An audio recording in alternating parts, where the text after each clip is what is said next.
Gotta catch 'em all. That was the whole pitch, right there on the box. As a kid, there was always one card you wanted more than any other. For an entire generation, that card was this one, a Charizard. Nobody mentioned that one day actually catching it would cost more than a house. In March of 2026, a single graded Charizard sold at auction for $1.7 million. Let that sit for a sec. $1.7 million for a piece of cardboard. It's not gold. It's not rare in any traditional sense. It's ink on cardboard. So why would anyone pay seven figures for a cartoon lizard? The answer has almost nothing to do with the card itself. Let's start with the obvious objection. Pokemon cards were never actually rare. Millions of packs were printed. Packs like these were sold in nearly every toy and general store in America. A diamond is scarce because there are only so many in the ground. A Pokemon card is scarce because a company decided to print fewer of them. One of those is natural, the other is a marketing decision. So the traditional rare equals valuable logic doesn't fully explain a seven-figure price tag. Something else is doing most of the work here. And it's not the cardboard, it's not the ink, it's something a lot harder to put a price on. Nostalgia. The kid who wanted this card in 1999 and never got it grew up, got a job, got a paycheck, and now for the first time can actually afford it. This isn't really a cardboard market, it's a childhood market. Adults today have disposable income an 8-year-old never had, and a lot of them are spending it chasing something very specific. Not really an investment, not really a collectible in the traditional sense. A very particular memory with a price tag attached. The exact card you wanted at 8 years old is out there somewhere. And right now, somebody is paying six figures to finally own it. That's not irrational. That's just what nostalgia costs once it grows up. But a feeling alone doesn't set a price at an auction. Nostalgia needs help turning into an actual market. And that help comes from two very deliberate systems. The first one, grading. A random worn out card from your childhood closet isn't worth much. Bent corners, faded edges, years of being shoved in a shoebox. Nobody's paying six figures for that. So a whole industry exists to solve exactly this problem. Companies like PSA and BGS grade cards on a scale from 1 to 10. They check the corners, the centering, the surface, the edges. Then they seal the card in a hard plastic case, stamped with its score. A PSA 10 means the card is about as close to perfect as it gets. And those are genuinely rare. For a vintage card like this, under 1% of submissions ever come back a perfect 10. Suddenly, this isn't just an old card anymore. It's a verified, tamper proof, gradable financial asset. The grading slab is basically a stock certificate for your childhood. It gives nostalgia something concrete to be measured against.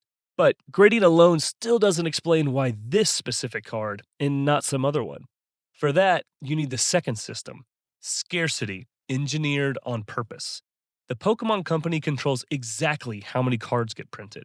Every set has a handful of cards built to be scarce on purpose.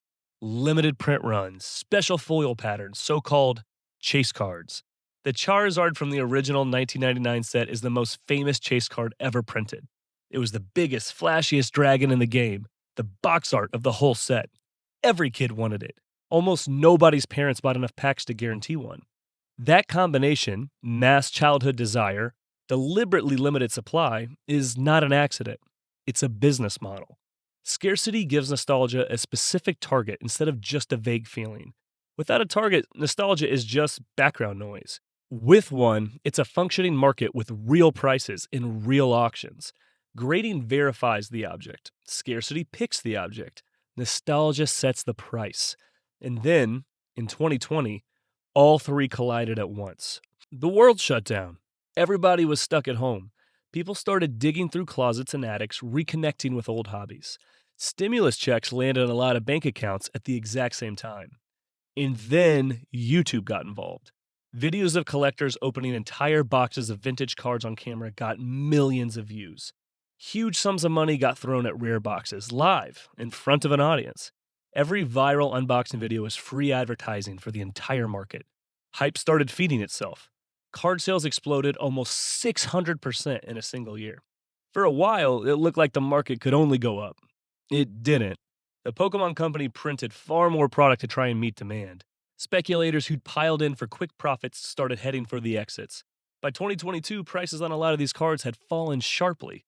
One graded Charizard that sold for $360,000 in early 2022 was worth under $150,000 a year later.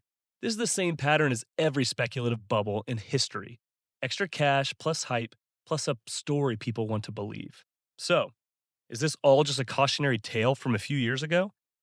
Not exactly, because right now in 2026, the market is doing it again.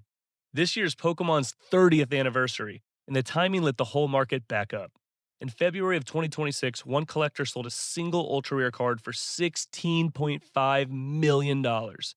A month later, that Charizard record, the $1.7 million one, was set. Average card prices are up around 46% over the past year alone. Some of the demand is coming from overseas, helped along by a weaker Japanese yen making cards cheaper to import. So, no, the bubble didn't end the story, it just reset it.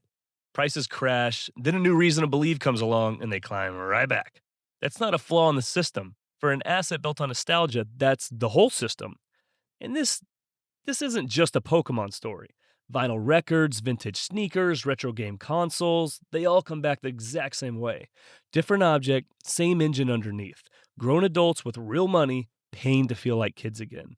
The card itself still cost a few cents to print. The memory is worth whatever someone is willing to pay for it, this year or any other. So, gotta catch 'em all. Nobody mentioned that catching your own childhood back would cost this much, or that the price would keep changing. The card never changed, you did. And so did the market around it. Drawing interest, how money and business actually work.